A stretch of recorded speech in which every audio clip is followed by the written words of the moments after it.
আর কখনোই ছোট পর্দায় ফিরবেন না অভিনেতা দেবজ্যোতি দত্ত। ছোট পর্দায় ফেরার ব্যাপারে কি বললেন অভিনেতা দেবজ্যোতি? তো চলুন বিস্তারিত জেনে নেওয়া যাক। ছোট পর্দা থেকে বড় পর্দায় পদার্পণ হয়েছে অভিনেতা দেবজ্যোতি দত্তের।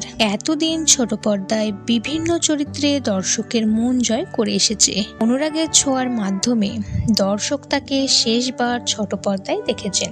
এই মেগায় সূর্য চরিত্রে অভিনয় করেছেন তিনি এবং এরপরই ভাগ্য বদলে যায় তার।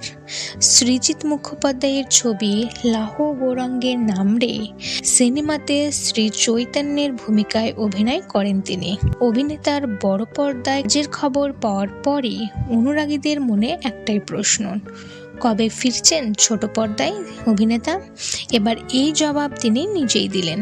তিনি বলেন, অনুরাগের ছোঁয়া ধারাবাহিক ছাড়ার পর অনেক জায়গা থেকে কাজের অফার এসেছে, কিন্তু আমি এই মুহূর্তে ছোট পর্দায় কাজ করতে পারবো না।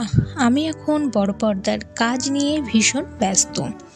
তো বন্ধুরা, আপনাদের এই বিষয়ে কোনো মন্তব্য থাকলে অবশ্যই কমেন্ট করে জানাবেন। ভিডিওটি ভালো লাগলে একটি লাইক করবেন, চ্যানেল সাবস্ক্রাইব করে পাশে থাকবেন।